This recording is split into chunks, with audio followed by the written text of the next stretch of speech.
Hello everyone, I am Dipna B. Shetty, currently pursuing MCom from Besant Women's College affiliated to Mangalore University. Firstly, I would like to thank Chintamani College of Commerce for giving me an opportunity to present paper for international e-commerce on the topic impact of COVID-19. So moving on to my paper. My paper presentation topic is attitude of people towards boycotting Chinese smartphone and application among the users of Mangalore city.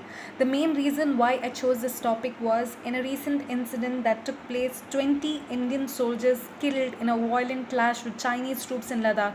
Not just this incident, China has always been our enemy country. Why should we even uplift the economy of country like China?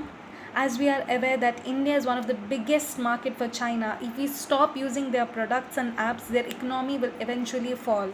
Moving on to the objectives. First, to know the usage of people who have either purchased Chinese smartphone or installed Chinese apps at least once in their lifetime.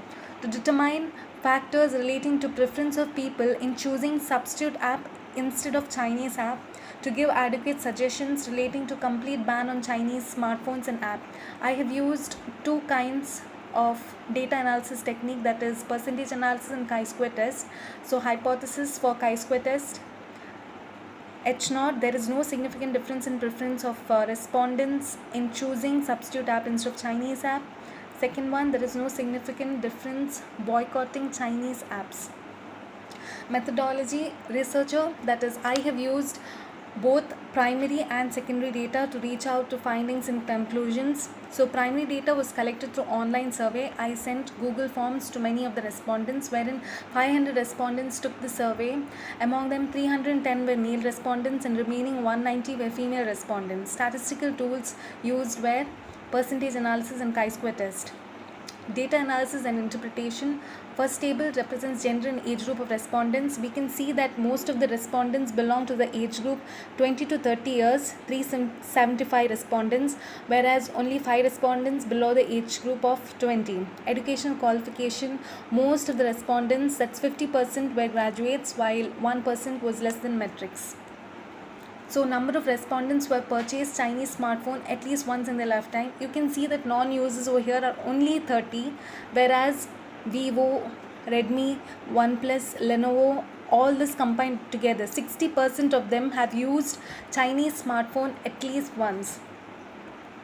So reasons for choosing Chinese mobile phone, that is low in price, easy availability, easy mode of operation, sufficient storage space, battery life of smartphone.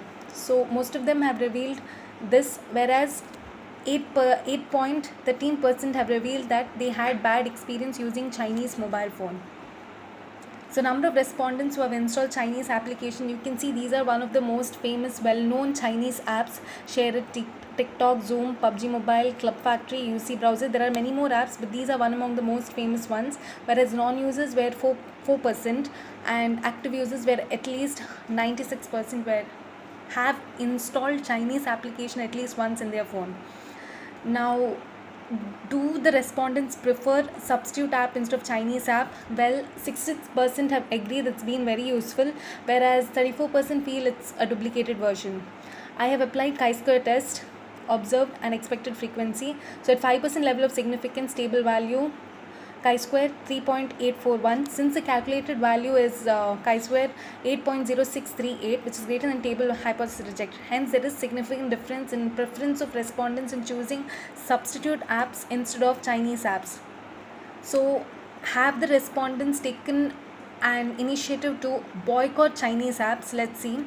So 50% have uninstalled Chinese apps, which means that none of them have Chinese apps in their phone, whereas 47%, few of them still have few Chinese apps, whereas 3% reveal that they are addicted to Chinese app. So I've used chi-square test even for this, observe and expected frequency. So after applying chi-square test, the calculated value is lesser. So hence there is no significant difference in boycotting Chinese apps. So findings I just now explained through the previous charts, tables. So recommendation. So now complete boycott by not using Chinese smartphone could be a difficult task because most of the respondents, at least 60%, were using Chinese phones, right? But next time when you purchase a new smartphone, make sure you don't opt for Chinese brands, whereas go for Indian brands. Whereas initiative could be taken on uninstalling Chinese apps because there are many other alternative apps. The need of the hour for most of the professionals would be to come up with more advanced smartphones so that the addiction to Chinese apps can automatically be reduced. Promote and improve the features of Indian mobile phones and give adequate advertisements relating to significance of Swadeshi products. Creating an exact duplicate smartphone wouldn't be helpful. It would be better if we start from scratch. That is, get information from R&D, research and development department, to ensure what do the people want, and it's essential for Indians to invest in proper raw materials infrastructure to become more independent. Government should promote boycott Chinese apps to spread awareness among the people regarding the use of alternative apps. By boycotting Chinese smartphones, it can even provide opportunities for entrepreneurs to come up with innovative ideas which would indeed be helpful to provide job opportunities for many. So to conclude, I would like to say, as a citizen of India, we should promote and support using Make in India products and apps. Let's take an initiative to start boycotting Chinese products now, which will eventually lead to reducing the use of Chinese products completely in future. Thank you.